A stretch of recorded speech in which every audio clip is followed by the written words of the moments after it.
woke to a world suddenly filled with noise and plague. The communists, made bold by months of small-scale raiding across the 38th parallel, had finally launched their undeclared, all-out war of conquest. I am proud to report that the United States is prepared to furnish assistance to the Republic of Korea. I cannot find it in me to exult in this hour.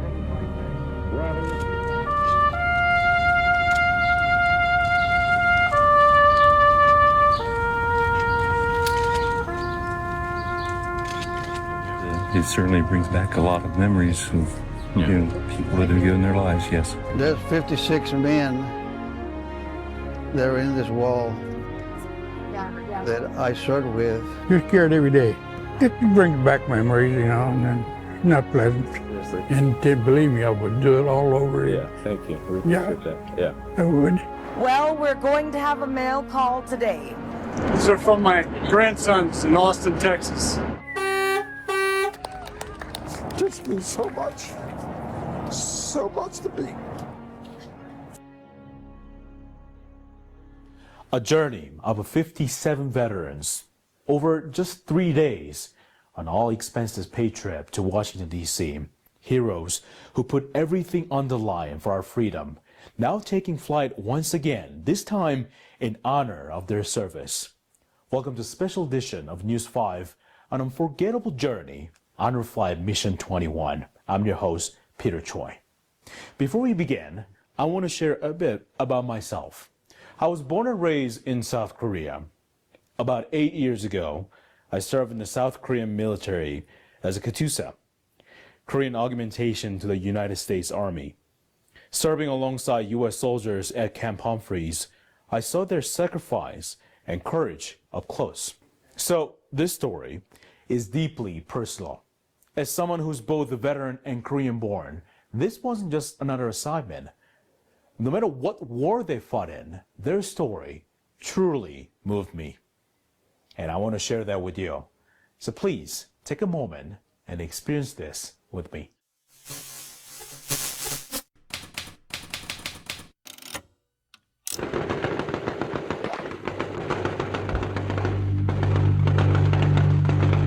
The plane tilted.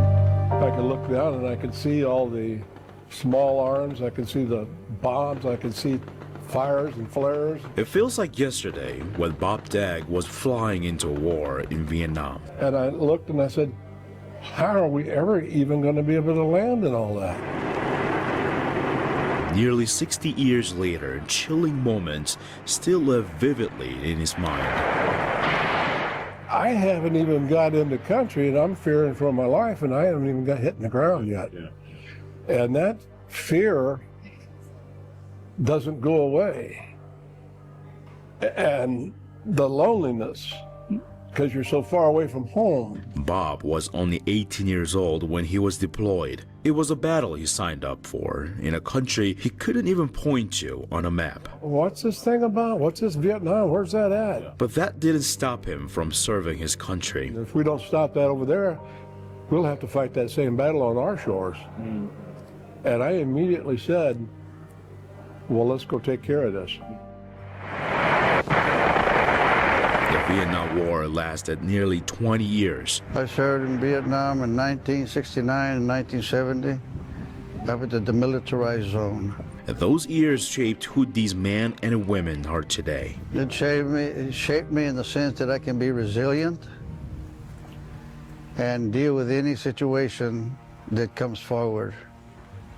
Because when you prepare in the harshest of conditions of war, you can about face anything, anytime, When you are surrounded by chaos and uncertainty, fear is a constant companion. President Truman took immediate action, saying, "In these circumstances, I have ordered United States Air and Sea Forces to give the Korean government troops cover and support." In the early morning of June 25, 1950, North Korea's leader Kim Il-sung invaded South Korea. That surprise attack started what we know now as the Korean War, often referred to as the Forgotten War. 17 and a half, 18 years old. But it has never been forgotten by Paul Romero. We back and forth, up and down hills and valleys, and it was bitter cold in the wintertime. It was very cold, you know. Seoul fell the next day, June 28th. By June 30th, the communists had crossed the Han River south of Seoul and fought through the rail city of Yongdong-po. With their heavy Russian-made tanks, they thrust aside South Korean... I've seen a lot of building destruction from, you know, bombing the buildings and so forth, you know. People that were homeless, a lot of people homeless. They lost their homes from the bombing and so forth, and a lot of people being hungry. The enemy was a lot stronger and better trained than we'd heard. Some guys thought we'd have it easy. It didn't work out that way. More than 30,000 U.S. service members were killed during the Korean War. Even now, the memories are heavy. You're scared every day. You know, it's not a picnic. You used to come by a helicopter at night and 12 o'clock at night and throw bombs while you're in a foxhole, throwing bombs, you know, and he wakes you up again, you know. But fear turned into courage. I'm a soldier. I've got to do my job. I've got to work through this. The courage to protect our freedom. I was a combat medic. So they all needed a medic to go out on patrol. And it all depended whether it was you or somebody else. You had to take turns, you know. When we asked each of them if they would do it again, there was no hesitation. I would do it all over again. I know I would do it again because I'm thankful for where I'm at now. You will do it again? Yes. Even though you have to go to the second battle again? Yes. Didn't believe me, I would do it all over again. Yeah, thank you. We appreciate that. Yeah. I would.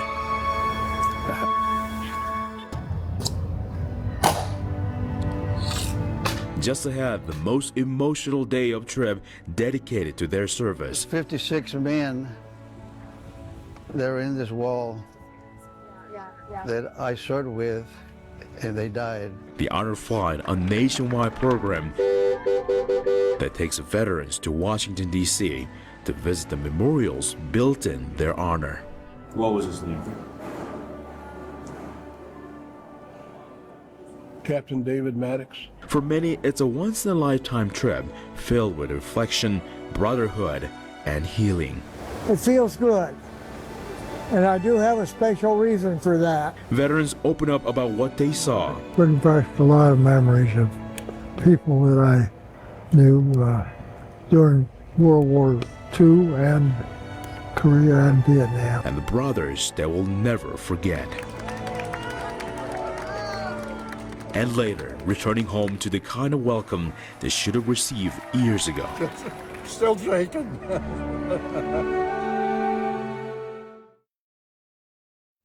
Welcome back. For these veterans, this trip wasn't just about traveling across the country. It was a journey, traveling back in time.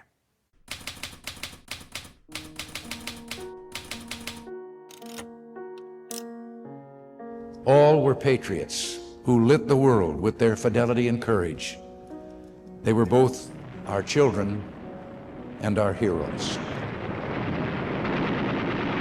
My first name was Bill Bennett, B-E-N-N-E-T-T. Went in the Army in 1968. Each new peak had to be fought for, the hard, uphill way, with the enemy looking down our throats. I'm 76 years old. I served in Vietnam from 67 to 68. I served in Vietnam in 1969 and 1970. Our own artillery was brought to fall within 100 yards of our front-line elements. Different years. In December of '51. We are the Gibbs twins. We are 95 years old. I went in 1954. So we got together in Korea, we got together in Vietnam. And different battles. Even if you are nearly 100 years old.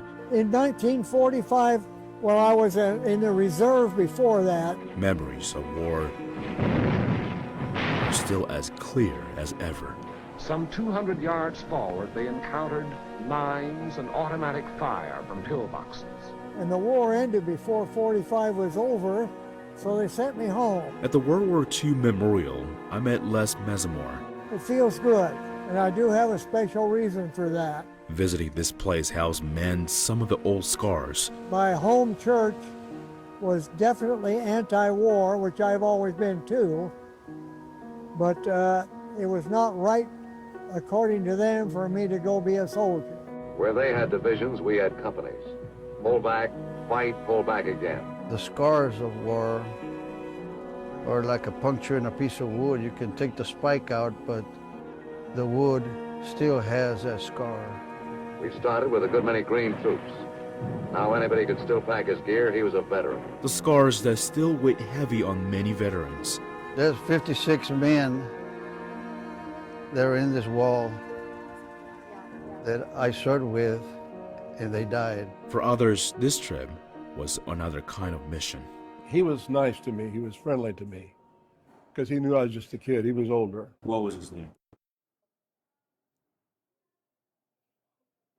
Captain David Maddox. 6 decades later, he finally found that name on the wall. Well, you think about this for 55 years. When you go over there and see that name, what are you going to do? And then there it is. It's a confirmation. That's the word. Yeah, this is real. That really happened.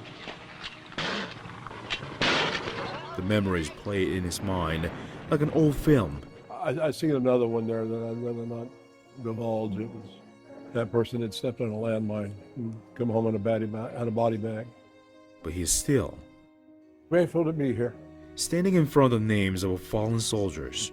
Even decades later, the loss never truly fades. Over 4 million people visit this Korean War memorial every year.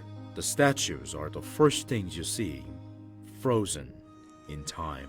Brings back a lot of memories of people that I knew during World War II and Korea and Vietnam. Yet feeling like it all happened just yesterday. Living through not only the fighting, but the living conditions there too. For these veterans, the memorials are like a mirror, reflecting the faces, the ears, the memories that still linger. It's hard to see. I couldn't, you know. The statues remind him of the patrols he once walked, too real to forget. It brings back memories, you know, not pleasant memories, you know. Our attacking forces were furnished excellent aerial cover by Allied fighter patrols. But now and then, enemy planes were able to slip through and to bomb and strafe our positions. It was bitter cold in the wintertime. It was very cold, you know. Even your rifles would freeze. The machine guns would freeze. They used to come at you at 1,000 at a time. The honor flight wasn't just a trip, it was time travel. This kind of pulls everything back to why you went in to begin with, why you stayed in, and what your mission was. Even taking the first step onto the plane was hard for some, but these veterans know they have each other. This is going to be an opportunity for me to be with them when they discover that name, or when they go through the emotional impact. A journey through time is healing for some. I see it. Both of them. And the healing takes time.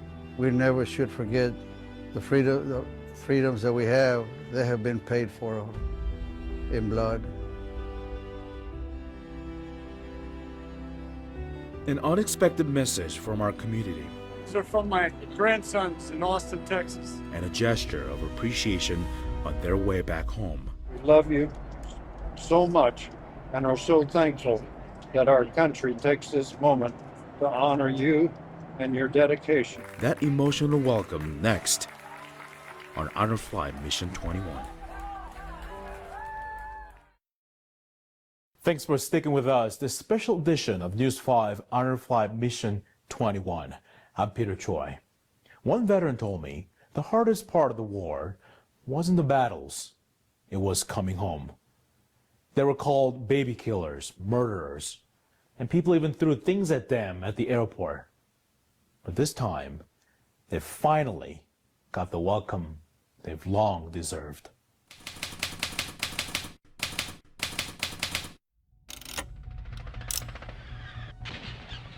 The Saigon government surrendered unconditionally to the Viet Cong Wednesday, ending 30 years of bloodshed. We flew in LAX and the protests were there.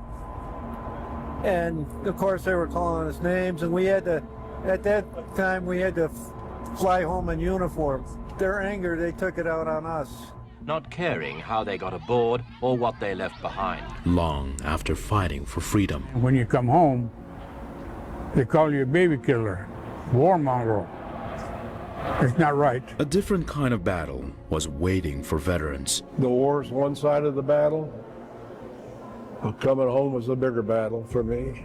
Vietnam War veteran Bob Dagg was one of the soldiers who had to fight that second battle. That second battle can take you into self-medicating. It can take you into darker places in a combat zone.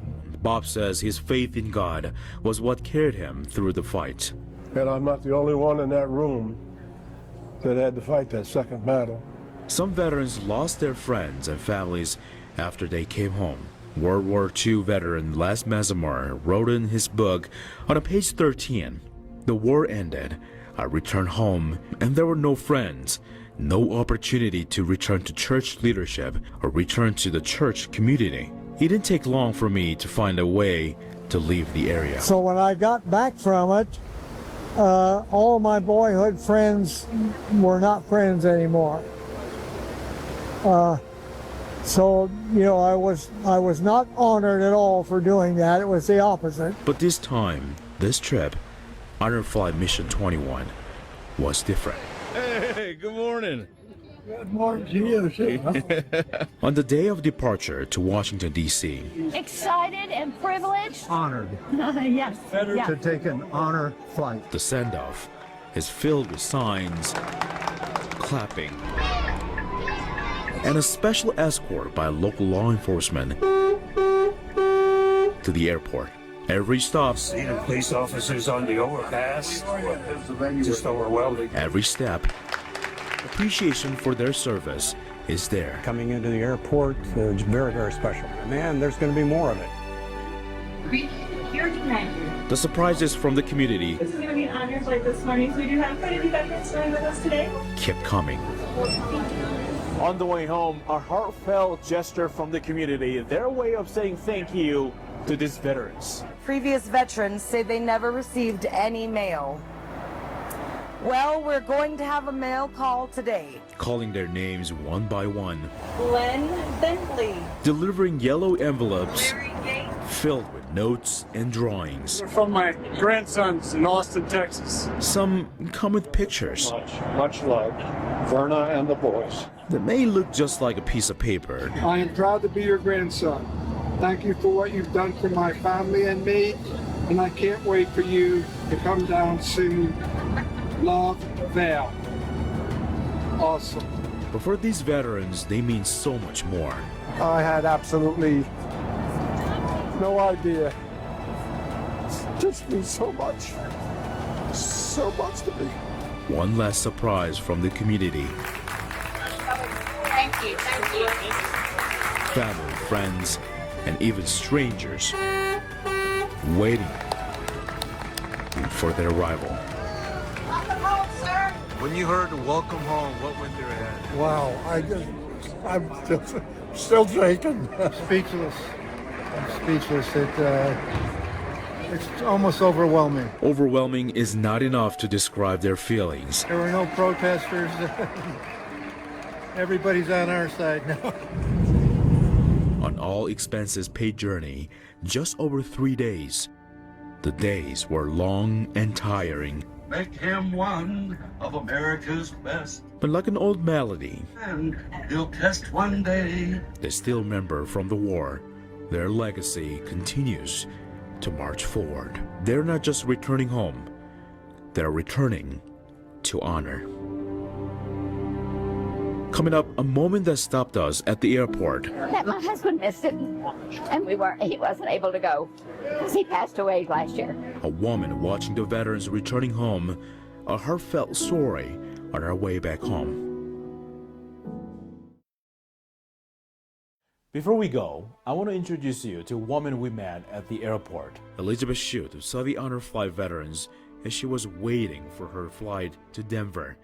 She said her husband was supposed to be on the honor flight, but he wasn't able to go because he passed away last year. I love him, and I was glad he was able to support our country. It's important to share their stories and show our appreciation because they could be our family and neighbors. For decades, they carried the weight of war in silence, but on this flight, they found something else: peace, pride, and the welcome home they've always deserved. To every veteran watching tonight, thank you for your service.